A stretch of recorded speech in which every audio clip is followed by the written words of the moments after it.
Dans cette vidéo, on va voir ensemble les nouveautés de SwiftUI annoncées lors de la WWDC 25. On va voir tout ce qui a été ajouté ou modifié concernant les interfaces utilisateurs, donc tout ce qui va se voir à l'écran des applications. Avant d'y aller, si tu ne me connais pas, moi c'est Clément Golden, développeur iOS et formateur dans le domaine. Abonne-toi à la chaîne si tu veux apprendre à créer des applications iOS et n'oublie pas le like, ça aide beaucoup. Et sinon, on y va, c'est parti juste après la petite intro.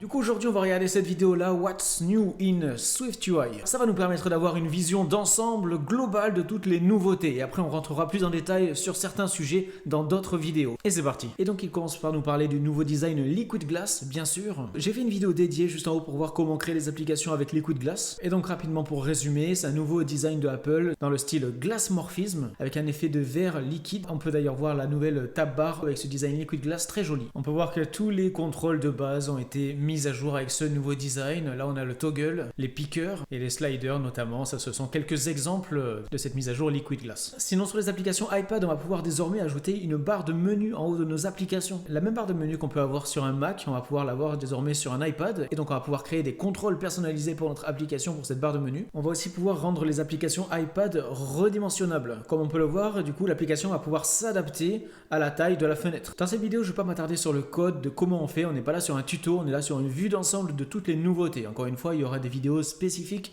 pour aller plus dans le détail de certains sujets. Petite pause rapide, si tu veux créer des applications iOS, eh bien n'hésite pas à t'inscrire sur mon école en ligne Appcademy, premier lien dans la description de la vidéo. Tu peux t'inscrire gratuitement, on va créer ensemble une première application de A à Z. Ça te donnera des solides fondations dans le domaine, donc surtout n'hésite pas, c'est gratuit, ça fait plaisir. Premier lien dans la description. Allez, sinon on reprend. Maintenant on parle des performances de SwiftUI. Ça va être beaucoup plus efficace, notamment en ce qui concerne les listes. Imaginons qu'on ait une liste de tâches, et donc maintenant le chargement de cette liste va être beaucoup plus rapide. On peut voir que pour une liste de 100 éléments, ça va aller 1,3 fois plus rapidement, mais plus on va avoir d'éléments dans notre liste, plus ça va être efficace et plus l'amélioration est énorme en termes de performance et de rapidité. On le voit surtout pour une liste de 100 000 éléments, ça va être 6,7 fois plus rapide, et pour une liste de 1 million d'éléments, ça va être 28 fois plus rapide. Donc une grande amélioration pour les grandes listes de ce côté-là. Toujours en ce qui concerne les performances, en ce qui concerne le scroll, donc quand on va mettre le doigt sur l'écran pour descendre dans une liste par exemple, et donc là aussi ça a été amélioré, donc beaucoup moins de petits freeze, des petits lags, on en aura beaucoup moins. Nouveauté très intéressante aussi en ce qui concerne les Lazy V-Stack. Une V-Stack nous permet d'ajouter des éléments les uns au-dessus des autres, comme on peut le voir ici, chaque carré bleu c'est un élément. Avec une V-Stack ça va tout charger d'un coup, alors qu'avec une Lazy V-Stack ça va charger uniquement ce qui se trouve à l'écran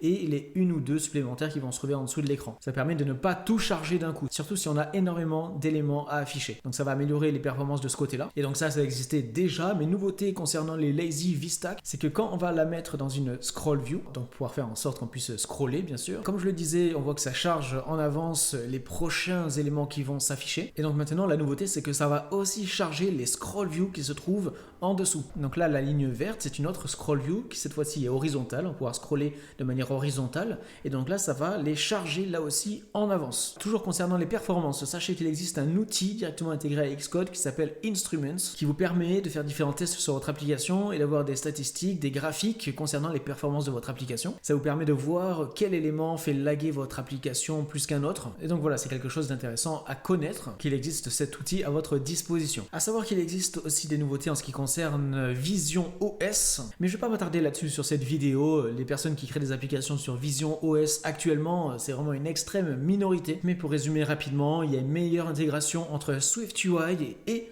Vision OS. Il y a plein de nouveaux modifiers qu'on va pouvoir utiliser. On va pouvoir prendre un objet 3D comme cette bouteille et lui ajouter le modifier manipulable pour faire en sorte que directement on puisse l'attraper avec la main. Et donc il y a plein d'améliorations de ce côté-là sur ce Vision OS. Mais voilà, on va pas s'attarder là-dessus sur cette vidéo. De toute façon, si vous voulez aller plus loin et voir plus en détail la vidéo qu'on est en train de regarder là, vous pouvez aller la voir directement. Vous avez le lien dans la description de la vidéo. Et c'est pareil, à chaque fois qu'on regarde une vidéo ensemble, vous aurez toujours le lien en description. Concernant Assistive Access, donc c'est cette option qu'on peut activer directement dans les paramètres de l'iPhone qui va faire en sorte d'avoir une toute nouvelle interface dédiée à l'accessibilité, notamment par exemple pour les personnes âgées qui ont par exemple du mal à utiliser iOS dans sa version de base. Ça va mettre des boutons beaucoup plus gros, enlever tout le superflu pour vraiment mettre l'essentiel pour simplifier l'interface. Et donc pour nos applications à nous, on va pouvoir directement créer une interface spécialement pour les personnes qui ont activé cette option Assistive Access. On peut avoir un petit aperçu sur la droite, on a un énorme bouton back, les photos en énorme, le titre en énorme, etc. On va aussi aussi avoir une meilleure utilisation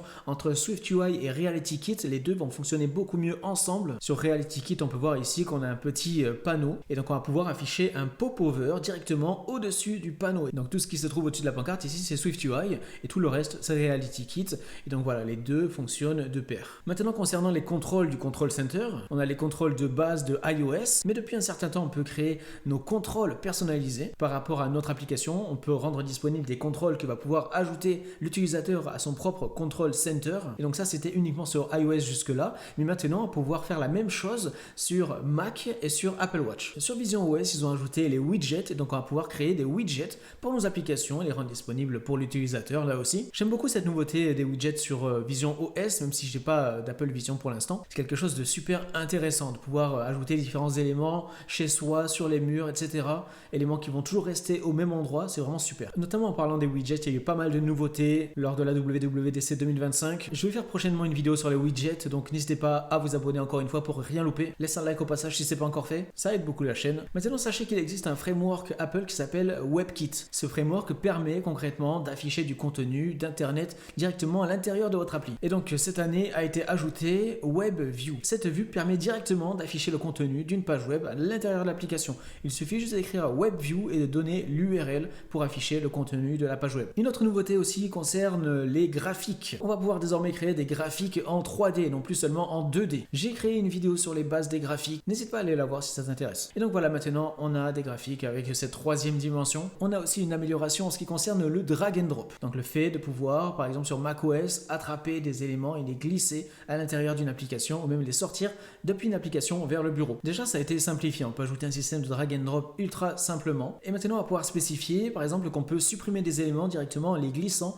dans la corbeille. Petite démonstration ici, on a la sélection de 3 photos et donc on peut les attraper et les glisser directement dans la corbeille et donc ça va les supprimer. On peut même configurer de quelle manière les éléments vont se mettre ensemble quand on les attrape. On peut voir que ici, ça va se faire sous forme de stack. Quand on les attrape, ils se mettent les uns au-dessus des autres. Et dernière amélioration en ce qui concerne Swift UI, on a maintenant le Rich Text Editor. Concrètement, par exemple, dans un text editor, donc dans cette petite case dans laquelle on peut rentrer du texte, au lieu d'écrire du simple texte, on va pouvoir maintenant utiliser différents outils, comme par exemple pouvoir écrire en gras comme c'est montré dans la démo juste là. C'est la fin de cette vidéo, il y aura des vidéos spécifiques sur certains sujets pour aller un petit peu plus loin. C'était une vision d'ensemble de toutes les principales nouveautés. Laisse un like, abonne-toi à la chaîne pour rien louper. N'hésite pas à aller voir d'autres vidéos sur la chaîne et on se retrouve très bientôt. Allez, salut!